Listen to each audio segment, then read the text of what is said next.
We're live. Hello, welcome to the Road to Success from Will Rinkus and Matthew Lambreth. We have a special guest, our first guest, Miss Rhonda Cammon. Thank you so much for being on the show, Rhonda. Hey. So yeah, we got I think 14 questions. So Rhonda started a company called Perfectly Cordial. She's originally from Miami, came to Nashville. Go check her out. It's very interesting. So we're about to get into it right Product now though. We got a placement. bunch There of you go. questions y'all Okay, are go about ahead. to figure out. So let's get into it. So first question. You're originally from Miami. What made you decide to move to Nashville? A man. A man. As you guys will grow up, that as you get older, you will find out that eventually that the person of the opposite sex can be very persuasive, and they'll be like, "Hey, I love you. You want to move to Alaska?" And you know what you're gonna say? You're gonna say, "Well, Yes. All right. okay, All let's give right, it a yeah. shot." So yeah, that's how I ended up in Nashville. My So he wanted husband's to go to originally Nashville. All right. no one from Miami ever puts Nashville on their list of places to move. Okay, you're like, oh yeah, Atlanta, Las Vegas, LA, Nashville, never ever. So yeah, so I didn't know anything about it. So I was like, okay, let's go, let's try it out. Don't work out, I'll leave. All right, awesome. Yeah. It worked. Mhm. Next question. So, you stated in your style blueprint interview that healthcare paid the bills. Was creating Perfectly Cordial a financial risk? And if so, how did you handle that risk? Okay, good question. I had my first child at 20. So at that point, and also I didn't grow up in a household where entrepreneurship was kind of instilled in us or talked about often. I always had an entrepreneurial spirit and soul, but it just wasn't something that was encouraged or whatever. So when I had my first son, Jordan, who is now a senior, yay, yay, at Oh, wow. Morehouse College in Atlanta, biology major, Mandarin minor. Woo woo. Okay, so when I had him, I had to take care. I had responsibilities. So I went into nursing, which was what I went to school for. And so I put the entrepreneurial thing to the side and I went into nursing, which of course is a very stable career. Gotcha. Okay, awesome. Thank you. So next question. Do you have any advice for others that have a business idea but are too afraid to pursue it because of the risk? Oh, hold up. Go back to the second question. Say the second question again. Oh yeah, yeah. Oh, yeah. You got it. So you stated in your style blueprint interview that healthcare paid the bills. Was creating Perfectly Cordial a financial risk? And if so, how did you handle that risk? Okay, so let me answer the second part of that. Sorry, Will. Yeah, yeah, it's Because I okay. was like, there's two parts to that question. I think I just missed one. So creating Perfectly Cordial was a risk. Anytime you start anything, it's a risk. It may really be successful or it may be a flop.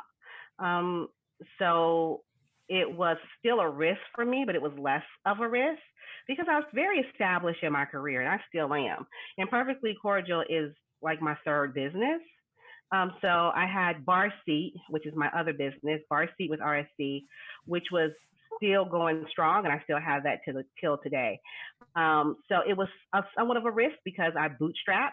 I'm not sure, when we say we bootstrap something, that means that we didn't have any investors. We did it all on our own. So I bootstrapped Perfectly Cordial with like $5,000 of my own personal money. Mhm. So the risk was, yeah, I could lose my $5,000, but it wasn't bad. Gotcha. Okay, Awesome. next question. Uh, do you have any advice for others that have a business idea but are too afraid to pursue it because of the risk? Like you were saying, it wasn't like a crazy big risk for you, but maybe for others, like it's a bigger risk. Like any advice for them? We are living in a time right now, guys, where if you have an idea and you have bounced it around some people and they're like, that's a valid idea, you would be insane not to pursue it. With technology and social media and having so many resources at your fingertips, anybody can be successful in a lot of things as long as there is a need and you're filling a hole. So the only people who are scared, are the people who don't have successful businesses or don't do the businesses are people who are too scared to do them. So you're gonna be scared. There's levels to this fear, okay? So there's different levels. Think of it like a diving board and a pool, okay? And you don't know how to swim, and they put you to the side of the pool and say, get in the water. That's a level of fear, right? Then you go to that little itty bitty diving board, and then there's a level of fear. Then they take you all the way to 10 feet, and that's a level of fear. Then they take you to a really big diving board. You're like, oh, the hell with this. You're scared. So through entrepreneurship, there are multiple levels of fear, but you just got to dive in and get over it, or you're never going to be successful. Very true. Can you tell us about the process to obtain the funding to start Perfectly Cordial through I Fund Women? Okay. So you called Miss Rhonda, okay? So I'm gonna talk to you just like I talk to my children and how I talk to everybody else. I Fund Women is a crowdfunding platform that's more niche or women focused to help with crowdfunding. And crowdfunding is what we would call like Kickstarter or Mm-hmm. things like that, where you go like you do like a friends and family round. It's like the baby version of a friends and family round. You go out there, you ask your friends, you ask your family, hey, I got this idea. I have a business, a plan. Can you give me some money? Spot me $1. I also call it stripping with your clothes on, okay? Because if you're too prideful, crowdfunding is not for you. So it's like, hey, can you give me $1? Can you give me $5? I'll give you a bottle of cordial if you give me $10. So that's crowdfunding, and it's the same across the board. I Fund Women is more female focused. There's a lot more hand holding. I will say that when it comes to the actual crowdfunding process. I Fund Women has a platform and lots of resources that kind of, if you can't get it, something's wrong with you. So it was really good going through I Fund Women. It also was good to see other women who had successfully raised thousands and thousands of dollars through the platform. All right, awesome. What's your next big goal or landmark that you're shooting for? So right now, Perfectly Cordial, we are revamping our website. We have just hired on a couple of more employees. We have expanded our line. So when I first started out, I started out with 2 flavors. So that's proof of concept. Let's just take it back to the old school. So you may have a great idea, but you guys will eventually hear this saying, like, you got an ugly baby, but nobody wants to tell you your baby's ugly. So the way you find out if your baby's really ugly is you do proof of concept. And so the way I did that, I started out with 2 flavors. It was our tropical sour, and it was our caramelized pineapple coconut water. Okay. And then I beat the street, and I did lots of focus groups, and then just went out in the community and tried to sell it, and people actually bought it. So there you go, proof of concept, boom. Since then, we have launched additional flavors. We had our cardamom pear, which is our fall winter flavor. Then we just released our strawberry Thai basil, that was summer, and then we had our southern peach sangria. We did that in collaboration with some local businesses here, Green Door Gourmet, and the Peach Truck, which is kind of like, they're from Georgia, but they might as well just move to Nashville.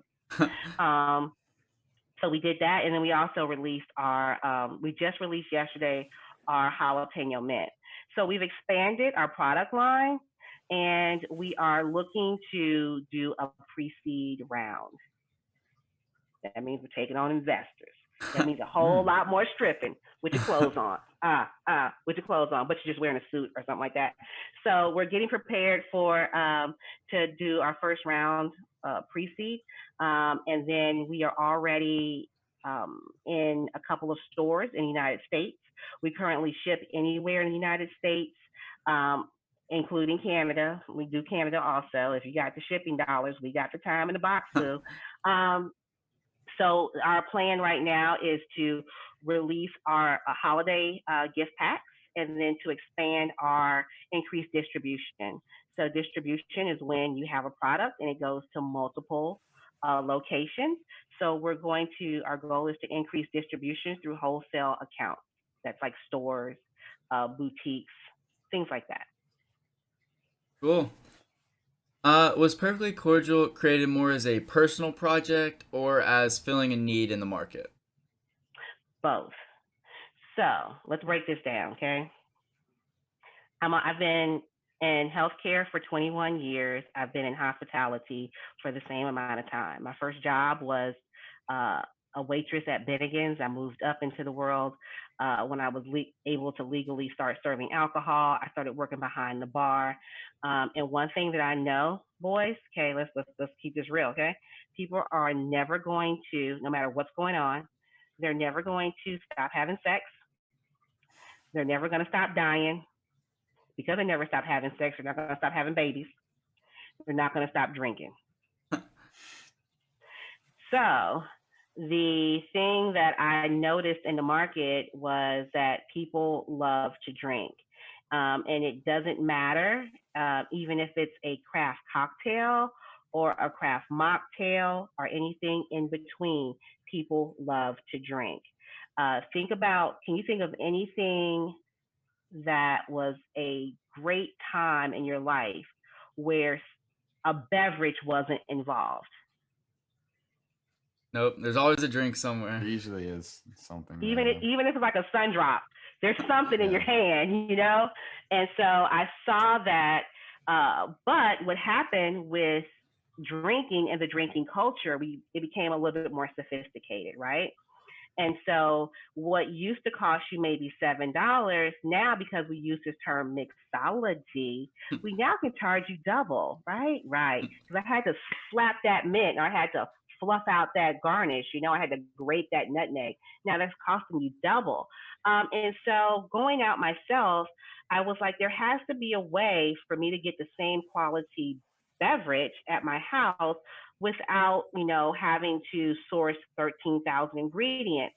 Um, so that was the one hole that I saw in the market that made me create the product, because I would go to Whole Foods or Kroger or my local stores looking for something, and there was nothing that was all natural, that was delicious, that had layers of flavor. A lot of the other products out there, the first ingredient is water. The second ingredient is sugar. You're lucky if the third ingredient may be a lemon or a lime, and you're lucky, okay? And then after that, you're gonna get some flavoring, all natural flavoring. I don't even know what that's about. And then you'll get something else. But very rarely is there any fruit in the actual fruit beverage. The second reason why I started Perfectly Cordial was I'm a registered nurse, and I also own a corporate bartending company.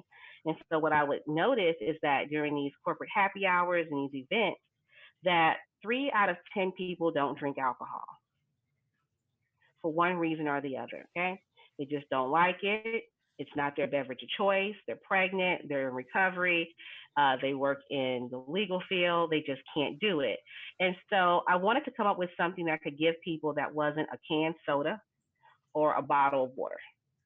And so I started making these recipes using the flavors that I grew up with. Okay, so I'm from Miami. You want a mango, you go outside and you get it. You want an avocado, go outside and get it.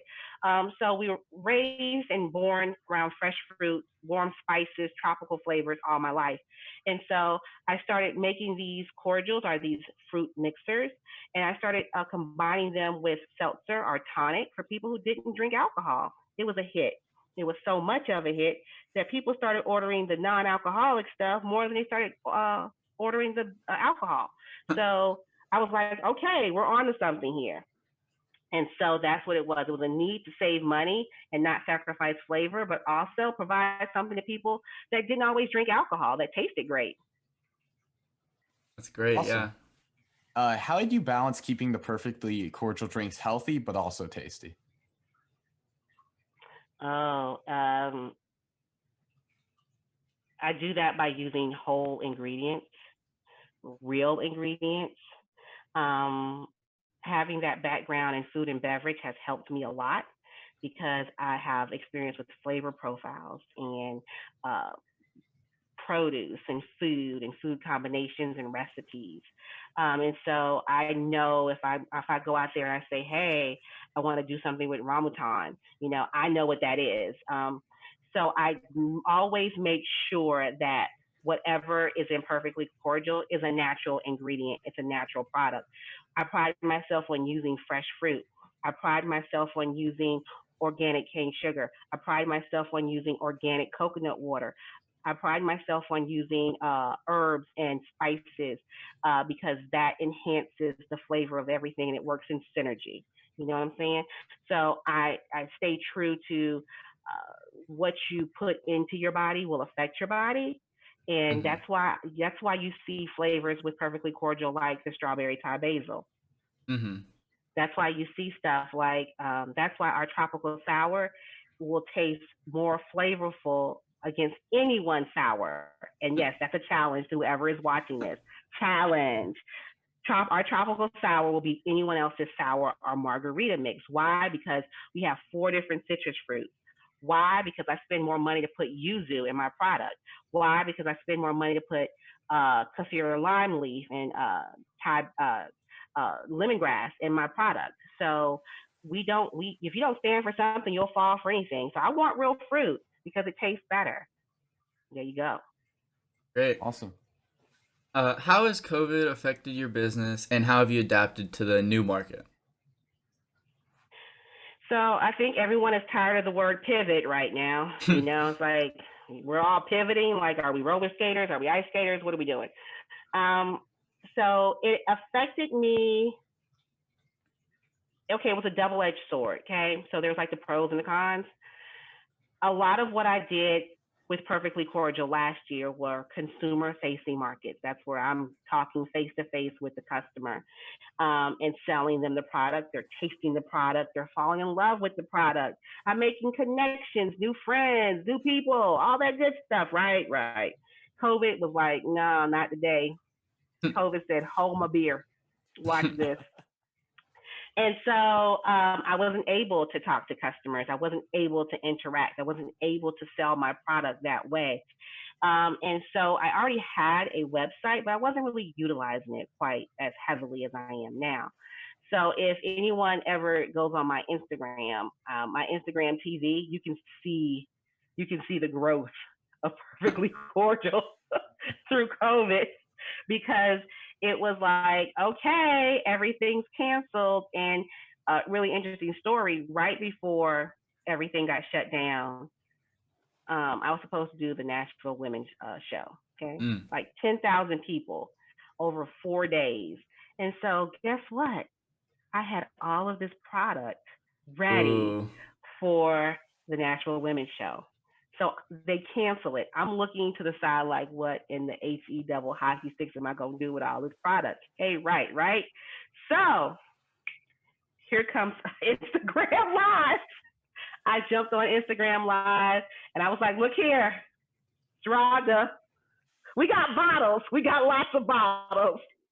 And, please buy our bottles. And you know what happened? People bought the bottles.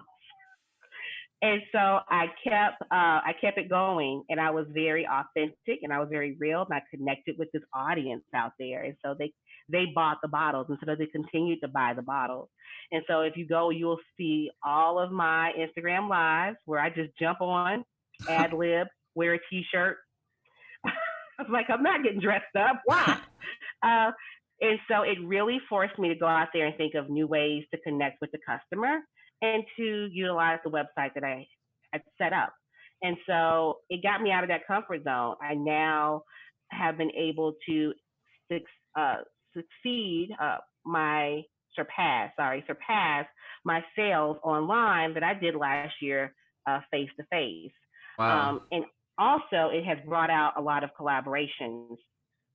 So I've collaborated with Saturated Ice Cream, Miss Lokalani, who's doing vegan plant-based ice cream. I've been able to connect with Anzi Blue, which is a new store over in Bellevue. I've connected with Brightside Bake Shop, another small maker who bootstrapped. She has 2 locations. She makes these great pastries that make you just want to fall out and just swim in carbohydrates. Um, I've been able to really get closer with the Nashville maker community, and we have really come together to see each other succeed and be successful during this trying time.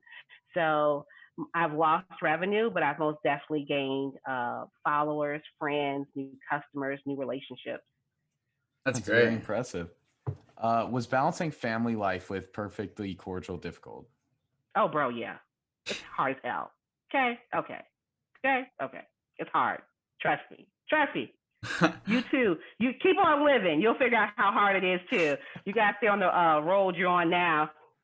You're gonna be balling, okay? Bosses around this piece. However, it's hard, you know. Um, I am a mother, I am a wife, I am a nurse, I am a caregiver, I am a business person. Excuse me. And when you are bootstrapping your customer, guess what else you are? You are the CEO, the CFO, your logistics, your supply chain, your shipping and receiving. You are the front desk, the back of the house. You are you're the spokesperson, you're the brand person, you're the jingle creator, you're everything. So yeah, it's hard. It's very hard to balance life. And because of COVID, I'm now a homeschool teacher. I can like that. Who knew? So yeah, it's very hard. But I make sure that I'm of the age when I get to a point where it's too much, I just walk away. And I hope that you guys do that net early. You know, don't run yourself ragged. Don't run yourself thin. Me and my sister, we always say, no one loves you more than you. Okay. And so when things get to be when I find myself thinning out, I walk away and I set aside time for my husband, for my kids, for my family, and for my job. But there's borders, dude. There's borders. You got to set borders. If not, you will fizzle like a sparkler on the 4th of July.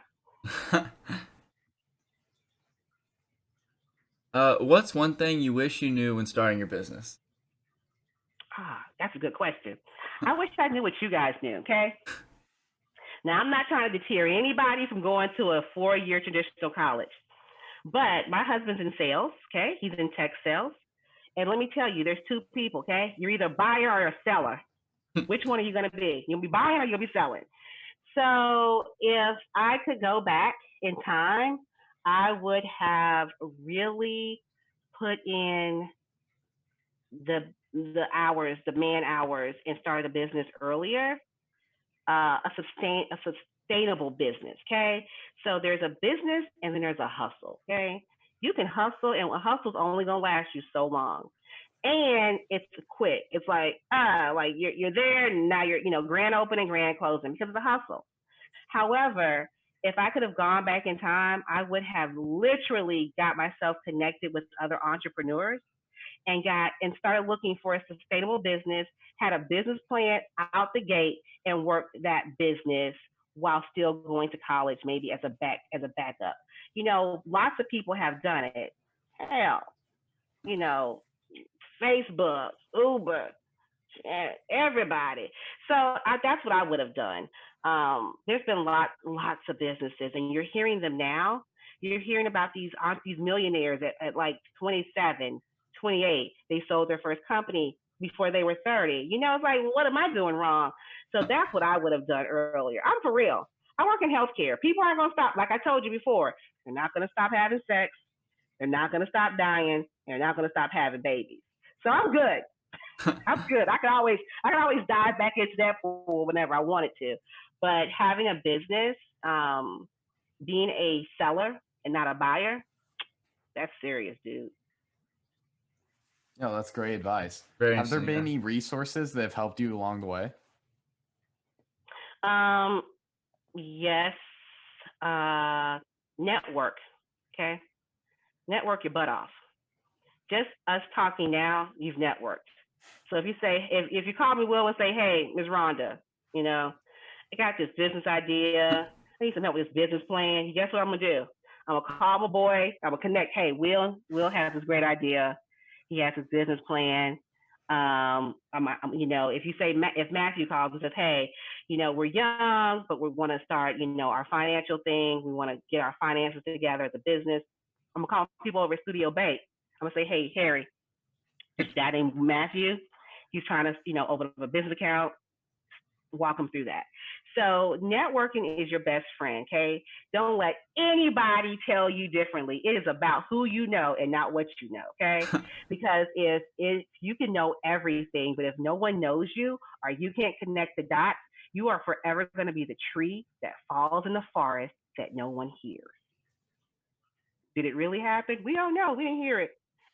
So the biggest advice is network. Network, network, network. Also, go with your gut. And if your gut feels funny, if you're like, oh, maybe that's gas, ask somebody else that you trust and say, what do you think? And then weigh out the pros and cons because everything is not always the best. That's very good advice. Because when you network, trust me, the resources will come. Mm-hmm. Trust me. You'd be like, oh, I didn't know that. No, because you didn't know Jill. Or, oh, I didn't know that because you didn't know Sam.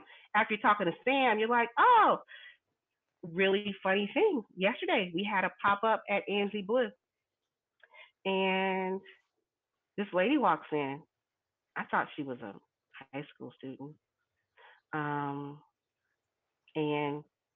my friend is like, the girl who owns the store is like, that's, oh gosh, I'm going to forget her name. Who won Album of the Year? Wait, was it? Casey Musgrove. Oh, wow. Yeah. I didn't know who she was. Lady was like, that's Casey Musgrove. And here's me. Who's that? But, and then we had a conversation, me and Casey. And I was like, hey, and you never know. Like, I could say, hey, I had a conversation with her. And then somebody else came through the door also who I didn't know, who was very well connected. So you never know what networking and opening your mouth and using your words will do for you. They'll get you very, very far. And be nice to everybody. Don't be a dick. Trust me. No one likes a dick. That's very good advice. To what do you attribute your success?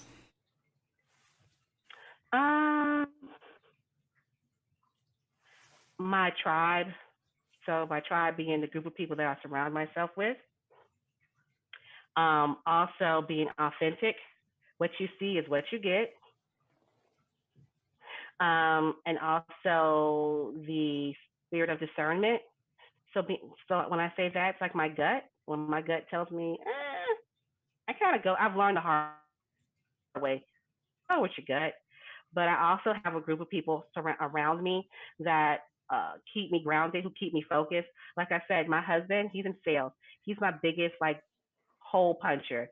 When I first started Bar Seat, he was like, "What you selling?" I was like, "What do you mean? Well, what are you selling? What are you doing this for if you're not selling anything?" I was like, "Dude, back up off me, okay? Back up off me." It was the best advice he could have given me because then Perfectly Cordial was born.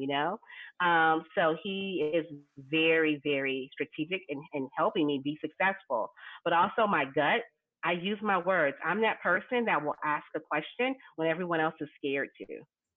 It's like, why are you scared? You don't know the answer. We don't know this.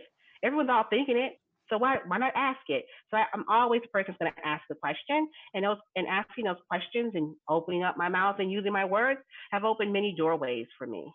So yeah, that's where I'm at. Very All right. interesting, yeah.